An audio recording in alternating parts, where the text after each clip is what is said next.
Here is Davy in Edinburgh, who's glad to see MPs lose their pension. Let's hear why. He must have a bad experience with his MP. Go ahead, Davy. All right, George. How Hi, you doing, sir? I'm good, son. Good. No, just to say that it's good to see MPs lose anything, because they've run this country into the ground, this government, But that's the MPs that you voted for, Davy. I never voted for them, George, and probably most people that did vote for them with any sense would be absolutely disgusted and never vote for them again, I hope they've voted themselves out for the next 30 years again, The trouble is, we'll get the Tories back, Dave. That would be absolutely fantastic to have a government that actually runs the country on behalf of the people, George. Do you remember the Thatcher years? Do you know what? I had a fantastic time during the Thatcher years. The country was actually on the up, George. What, were you, a burglar or what? No, I tell you what, I was actually beginning my working career at that time.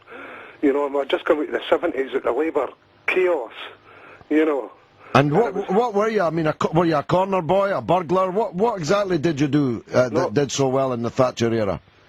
They actually helped me get onto, the building trade. I became a bricklayer.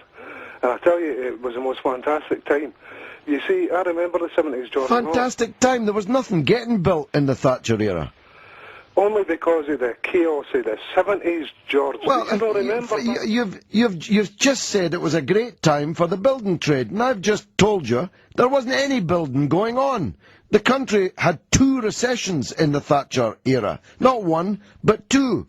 And your answer is that, oh, well, that was the fault of the 70s. So, in other words, the 80s wasn't very good, but you're blaming it on the 70s. The 80s was actually on the up, George. It was like coming out of a depression, man. What are you talking about? The 80s was on the up. Aye, it was coming out. I don't know where. You must have been a burglar. You must have been a housebreaker or a burglar, because the only trade that was booming under Thatcher was crime. Crime doubled under Thatcher. Our manufacturing capacity, and you're a Scotsman too, was completely destroyed.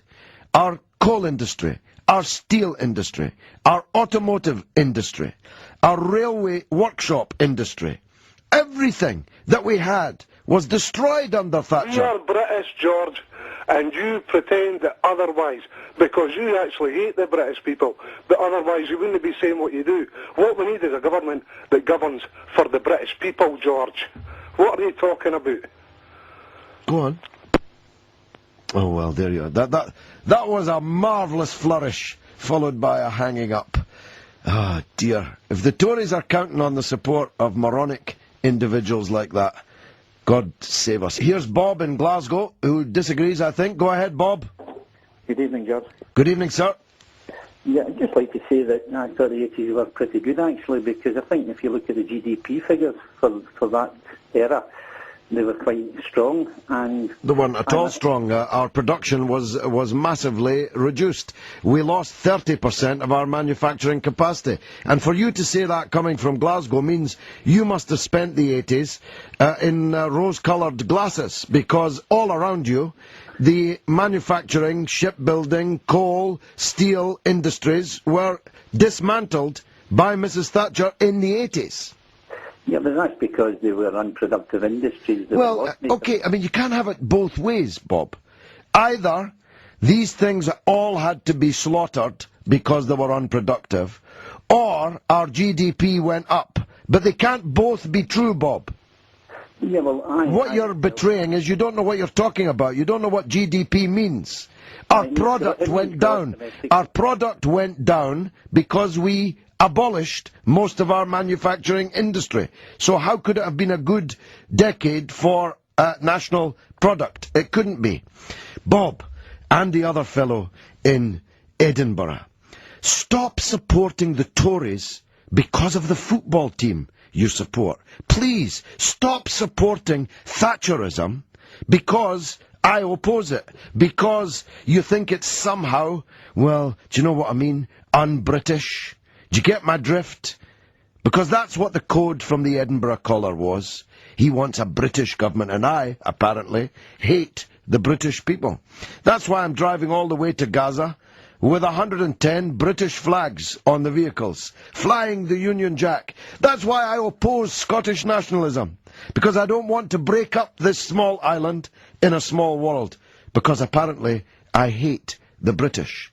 The only people who think I hate the British are the kind of bigots that you've been hearing from Scotland this evening, defending Thatcherism, because they're red, white and blue to their core.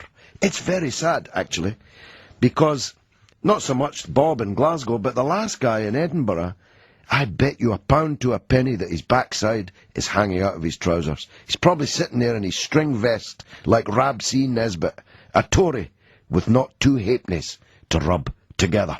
Much more where that came from, coming up after this.